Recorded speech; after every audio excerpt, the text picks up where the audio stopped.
Margaret زیلے 1876 میں پیدا ہوئی تھیں۔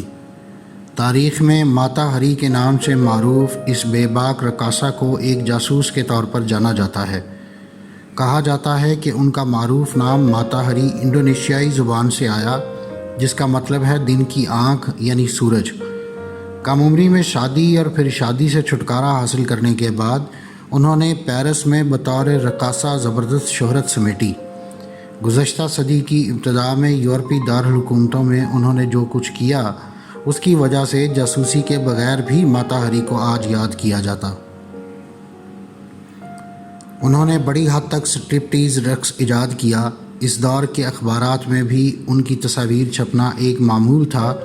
وہ اپنے زمانے کی سیلیبریٹی تھیں، تاہم آج ماتا ہری کو صرف جاسوسی کی وجہ سے یاد کیا جاتا ہے۔ اور علمی موضوعات پر سوچتے ہیں اور مزید جاننے کا تجسس رکھتے ہیں تو سبسکرائب کیجئے ہمارا چینل اور بیل آئیکن دبائیے تاکہ ان موضوعات پر تیار کی گئی ہماری ویڈیوز آپ کو فوری مل سکیں۔ 15 اکتوبر 1917 کی صبح ایک سلیٹی رنگ کی فوجی گاڑی پیرس کی مرکزی جیل سے نکلی۔ اس پر ایک 41 سالہ ڈچ خاتون سوار تھیں جنہوں نے ایک لمبا کوٹ پہن رکھا تھا اور ان کے سر پر چوڑا ہیٹ تھا۔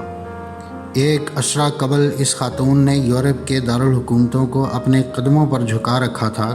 یہ وہ شعلہ جوالہ تھی جو بے باک رقص میں ماہر تھی، اور اس کے چاہنے والوں میں وزیر، صنعت کار اور جنرل شامل تھے۔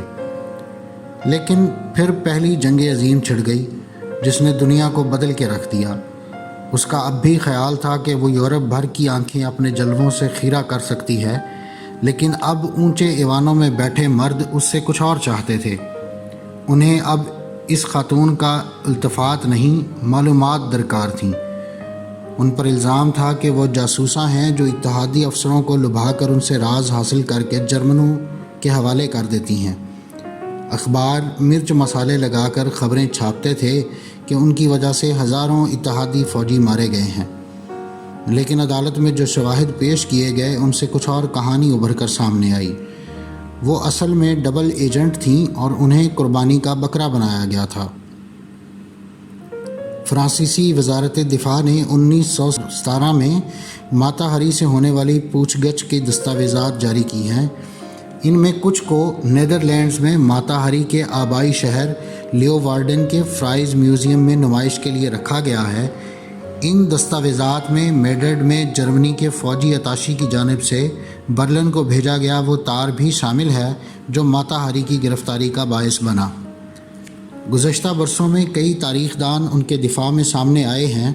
بعض کہتے ہیں کہ انہیں اس لیے قربان کر دیا گیا کہ فرانسیسی حکومت کو جنگ میں پے در پے ناکامیوں کا جواز پیدا کرنا تھا۔ نسوانی حقوق کے علم بردار کہتے ہیں کہ ماتا ہری کو اس لیے نشانہ بنانا بے حد آسان تھا کہ ان پر برے کردار کا الزام تھا، جس کی وجہ سے انہیں بڑی سہولت سے فرانس کا دشمن قرار دے دیا گیا۔ ماتا ہری نے میڈرڈ میں جرمن ملٹری اتاشی آرنلڈ فان کالے سے تعلق استوار کیا۔ اس وقت وہ فرانسیسی خفیہ اداروں کے لیے کام کر رہی تھیں اور ان کا مقصد جرمن نیٹ ورکس کا سراغ لگانا تھا۔ تاہم فان کالے نے ایک تار جرمنی بھیجا جس نے ماتا ہری کا بھانڈا پھوڑ دیا۔ اس تار میں H-21 نامی ایک جرمن جاسوس کا ذکر تھا۔ اس میں پتہ، بینک کی تفصیلات، حتیٰ کہ ماتا ہری کی خادمہ کا نام بھی درج تھا۔ فرانسیسی حکام کو یہ بات تسلیم کرنے میں کوئی دشواری نہیں ہوئی کہ H-21 دراصل ماتا ہری ہیں۔ اس تار کا سرکاری ترجمہ موجود ہے اور یہیں سے سارا معاملہ گڑبڑ ہوتا نظر آتا ہے۔ یہ تار کوڈ ورڈز میں تھا، لیکن فرانسیسی بہت عرصہ پہلے جرمن کوڈ جان چکے تھے۔ جرمنوں کو بھی یہ بات معلوم تھی کہ فرانسیسی ان کی خفیہ زبان سے واقف ہیں۔ دوسرے الفاظ میں جرمنوں نے جان بوجھ کر وہ تار بھیجا تاکہ فرانسیسی اپنی ہی جاسوسا کو پکڑ کر موت کے گھاٹ اتار دیں۔ دوسرا نظریہ یہ ہے کہ خطرناک جاسوس کو پکڑ کر اپنی کامیابی کا ڈھنڈورا پیٹا جائے، چاہے یہ جرمنوں کا کام ہو یا فرانسیسیوں کا۔ دونوں صورتوں میں پھنسی ماتا ہری۔ دستاویزات میں ماتا ہری کا اعترافی بیان بھی شامل ہے۔ انہوں نے اپنے تفتیش کاروں کو بتایا کہ وہ واقعی جرمن جاسوسہ تھیں، تاہم یہ کام انہوں نے صرف پیسہ حاصل کرنے کے لیے کیا اور ان کی ہمدردیاں اتحادی افواج کے ساتھ تھیں۔ تاہم ان کی بات پر یقین نہیں کیا گیا۔ انہیں پیرس کے مشرقی مضافات میں واقع ایک مقام پر لایا گیا جہاں 12 سپاہی بندوقیں لیے ان کے منتظر تھے۔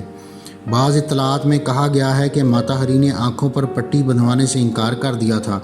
انہوں نے ایک ہاتھ ہلا کر اپنے وکیل کو خدا حافظ کہا۔ کمانڈر نے اپنی تلوار تیزی سے نیچے جھکائی، 12 رائفلوں کی صدا فضا میں گونجی اور ماتا ہری اپنے ہی قدموں پر گر پڑی۔ ماتا ہری کی نعش قبول کرنے کوئی نہیں آیا۔ اسے پیرس کے ایک میڈیکل کالج کے حوالے کر دیا گیا جہاں اسے طلباء اناٹمی سیکھنے کے لیے استعمال کرتے تھے۔ ان کا سر میوزیم آف اناٹمی میں محفوظ کر دیا گیا، تاہم 20 سال قبل یہ وہاں سے غائب ہو گیا، کسی نے اسے چرا لیا تھا۔